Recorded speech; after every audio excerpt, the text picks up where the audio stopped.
سلام دوستان، به کار خودتون خوش اومدین. امروز اومدیم برای اولین بار تو ویدیومون در سایت لیچس بازی کنیم. یه بازی 3 دقیقه‌ای درخواست دادم. خب سیاه شدم. ریتینگ ایفم 2392.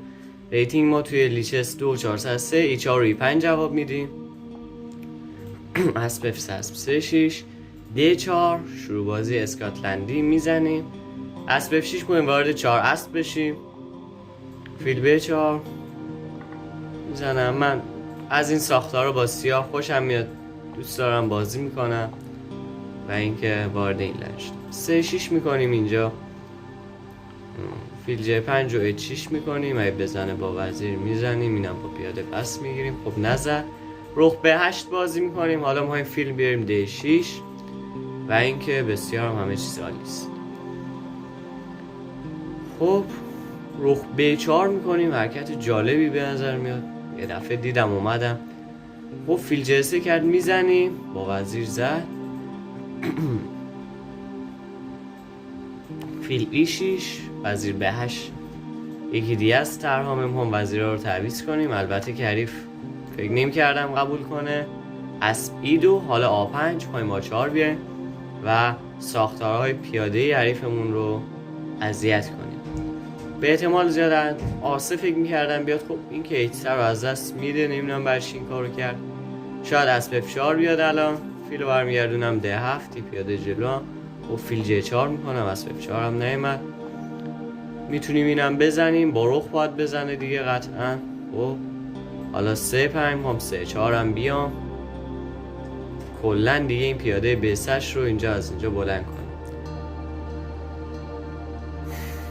بسیار عالی. رخ E7 همونطور که پیش بینی کردیم C4 رو میام. فیل F5 الان به احتمال زیاد میاد. یه J6 هم میکنم. حالا اگر فیل H3 بیاد رخ B2 میکنم. هم الان C2 زیر ضربم A2 یه C3 هم میام. رخ E2 میکنه. A2 رو هم میزنیم. حالا دو پیاده جلویم. میشه افتی رسما بازی تمامه. فیل J2 رخ B2 C2 رو هم میگیریم. دیگه حریف باید تسلیم بشه. خب دوستان بردیم، ولی چون خیلی بازی زود تمام شد یه بازی دیگه تو این ویدیو انجام میدم و تو این ویدیو 2 تا بازی داشته باشیم 3 دقیقه. خب این بار حریفمون 286 بازی رو با 3-3 شروع کرد. اسب F6 جواب میدم. F3 مثل این که حریف با ما شوخی داره. E5 میکنم. شاه F2 خیلی خوشم نمیاد. یه دفعه بازی اینجوری میشه، نمیدونم چیکار کنم. فیل D6 میکنم. E4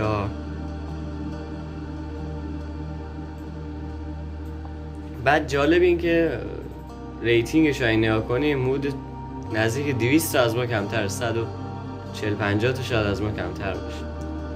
الان ما میتونیم F3 رو بزنیم ببینیم خود چیکار کنه. وزیر C2 پیریمووش بود. یعنی اگه واقعا اینو زود نبرم خیلی ناراحت میشه. اسب J4 کیش میدم. وزیر F6 باید تنبیهش کنیم تا دیگه جلوی ما اینجوری بازی نکنه. وزیر F2 یه بازی تموم شده است. شاه F1 میتونیم فیل F5 کیش بدیم. میتونیم F1 رو بزنیم. چجوری ببریم؟ میتونیم C4 رو حتی بزنیم. ما فیل F5 کیش میدیم. E4 کنه میزنیم. با اسب بزنه با فیل میزنیم. با شاه بزنه وزیرش رو هم میگیریم. بر چی داره اینو ادامه میده؟ کیش اسب F3 بینیم مات چند حرکت میشه پیدا کرد. رخش هم میزنیم. 15 امتیاز مهر جلویم. خب این هم تسلیم شد دوستان. ممنونم که تا اینجا ویدیو همراه ما بودید.